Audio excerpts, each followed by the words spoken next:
warahmatullahi wabarakatuh. Nama saya Mirabel Husain Assegaf dengan NIM 23210027. Di sini saya akan mempresentasikan dari media yang telah saya buat dalam mata kuliah ICT dengan dosen pengampu Bapak Pia Nugraha. Nah, kali ini saya menggunakan 3 aplikasi, yaitu yang pertama untuk membuat Salindia saya menggunakan aplikasi Canva. Untuk mengevaluasinya saya menggunakan Google Form, dan juga untuk pemberian kepada siswanya atau kepada siswa nanti diberikan sebuah link Google Classroom yang nantinya siswa akan masuk ke Google Classroom tersebut, yang nantinya si materi dan juga evaluasinya telah saya masukkan pada Google Classroom tersebut. Sebelumnya di sini saya akan menjelaskan mengenai KD atau RPP pada pembelajaran kali ini. Nah, materi pokok yang saya ambil kali ini mengenai teks deskripsi pada kelas 7 semester 1 mata pelajaran Bahasa Indonesia dengan alokasi waktu 2 kali 30 menit. Nah, di sini ada kompetensi inti, yaitu yang pertama menghargai dan menghayati ajaran agama yang dianutnya.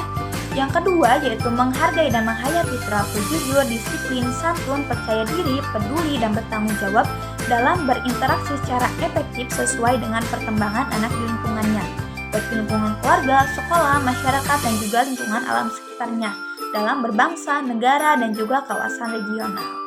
Yang ketiga yaitu memahami dan menerapkan pengetahuan faktual, konseptual, prosedural, dan metakognitif pada tingkat teknis dan spesifik sederhana, berdasarkan rasa ingin tahunya tentang ilmu pengetahuan, teknologi, seni, dan budaya dengan wawasan kemanusiaan, kebangsaan, dan kenegaraan.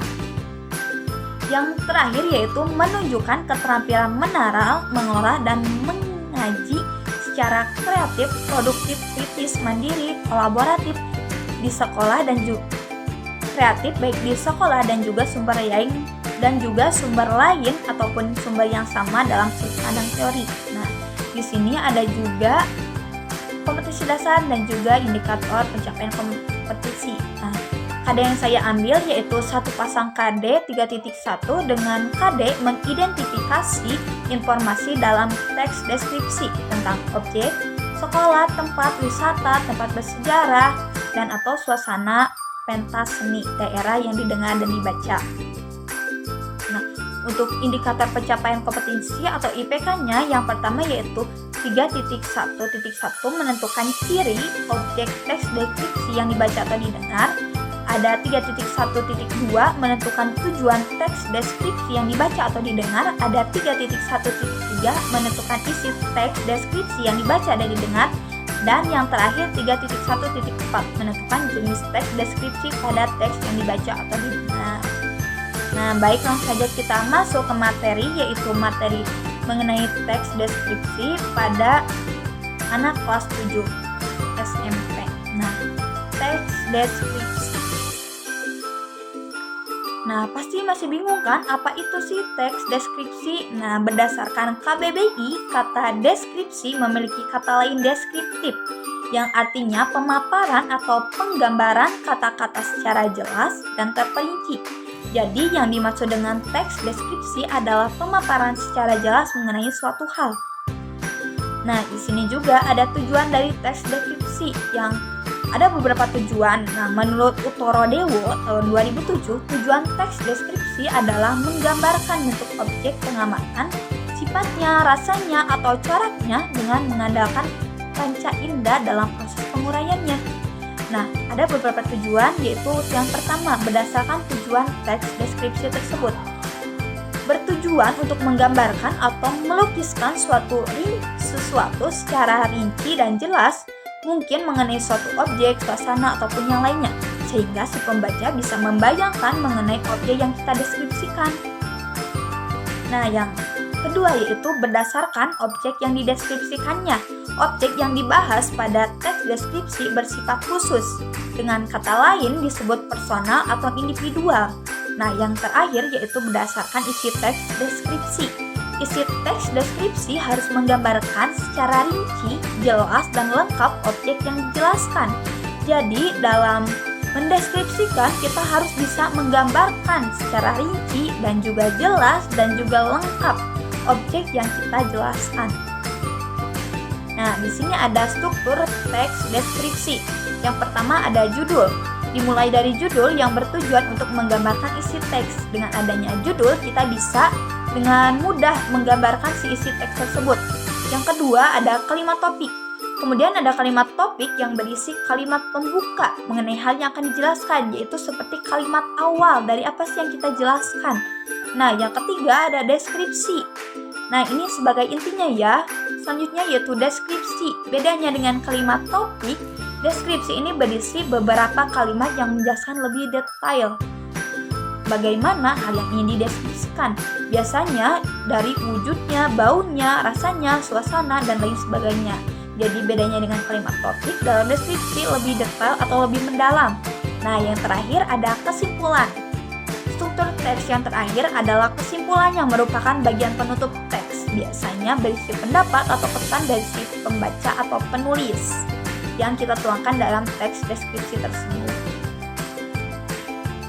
Nah, dan juga ada kaidah kebahasaan yang terdapat dalam teks deskripsi. Yang pertama yaitu menggunakan majas, yang kedua kata ganti orang, yang ketiga kalimat rinci, yang keempat menggunakan bahasa yang dapat mendeskripsikan sehingga si pembaca dapat membayangkan apa yang kita deskripsikan. Nah, yang selanjutnya yaitu saya ada satu contoh mengenai teks deskripsi dari satu tempat yang ada pada gambar di sini. Saya berikan satu contoh, kita kasih judul ya, sekolahku. Nah, boleh kita lihat gambarnya secara teliti, apa sih suasananya bagaimana, apa aja yang ada dalam gambar tersebut. Nah, kita tuangkan atau kita deskripsikan. Contohnya seperti ini. Sekolahku tampak bersih, halamannya luas dan ditumbuhi rumput hijau yang membuat suasananya tampak sejuk. Selain itu, di halamannya ada pohon yang cukup lebat. Ruang kelas sekolahku cukup besar, semua lantai ruangan menggunakan keramik. Dinding kelasnya berwarna kuning, warna cat pintu dan jendelanya berwarna hijau. Warna cat putih dan jendelanya berwarna hijau. Itulah gambaran mengenai sekolahku. Nah, jadi itu salah satu deskripsi dari gambar yang ada di sebelahnya, yaitu berupa gambar sekolah. Yang terakhir ada kesimpulan mengenai teks deskripsi. Teks deskripsi adalah jenis teks yang menggambarkan objek, tempat, atau peristiwa secara rinci sehingga pembaca dapat merasakan atau melihat apa yang digambarkan. Penulis menggunakan kata-kata konkret dan panca indera untuk memberikan gambaran yang hidup dan jelas. Struktur teks deskripsi terdiri dari judul, identifikasi, deskripsi, dan juga kesimpulan yang merinci aspek-aspek objek tersebut. Nah, tujuan dari deskripsi adalah memberikan informasi detail agar pembaca dapat membayangkan objek yang dideskripsikan. Nah, sudah beres materi mengenai teks deskripsi. Di sini saya punya pertanyaan nih yang boleh kalian scan.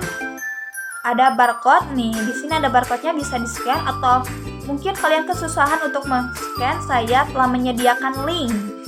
Nah, link ini berupa link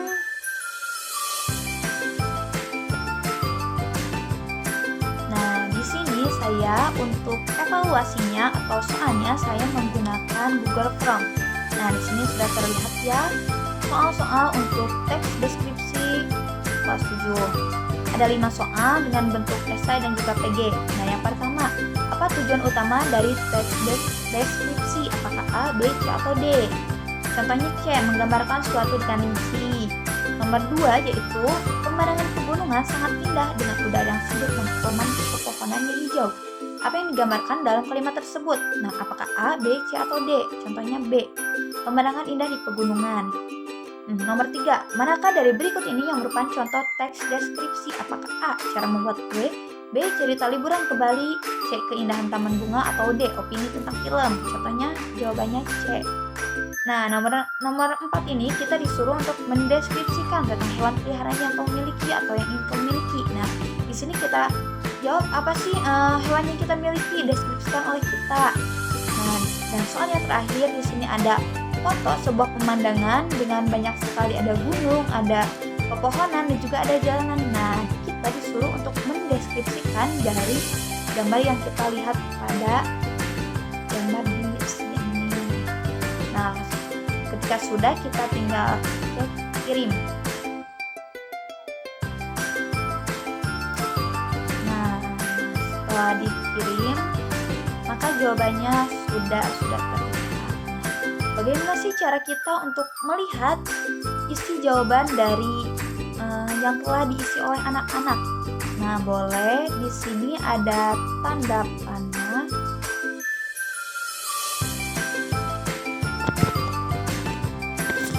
Di sini ada, nanti di akhir akan ada tanda panah.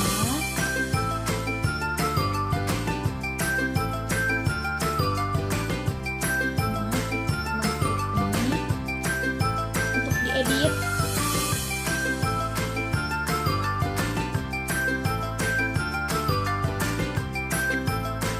Nah, di sini akan muncul. Nah, yang bisa mengedit ini hanyalah kita sebagai guru atau kita sebagai yang memberi link yang hanya bisa melihatnya. Nah, di sini sudah terlihat jawabannya.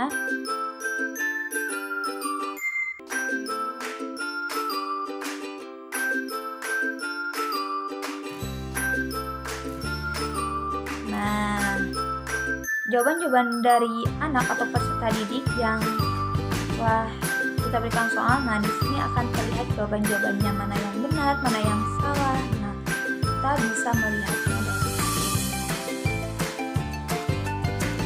Nah, ini bisa kita gunakan sebagai salah satu alat evaluasi dalam pembelajaran. Nah, cukup sekian video pembelajaran kali ini dari saya dengan menggunakan media atau aplikasi Google Classroom, Canva, dan juga Giprom sebagai alat. Nah, semoga dari pembelajaran tadi kita bisa lebih mengerti dan juga lebih bermanfaat bagi kita semua. Mohon maaf bila ada kesalahan dalam pemahaman ataupun penjelasan yang saya berikan. Terima kasih telah menonton. Wassalamualaikum warahmatullahi wabarakatuh.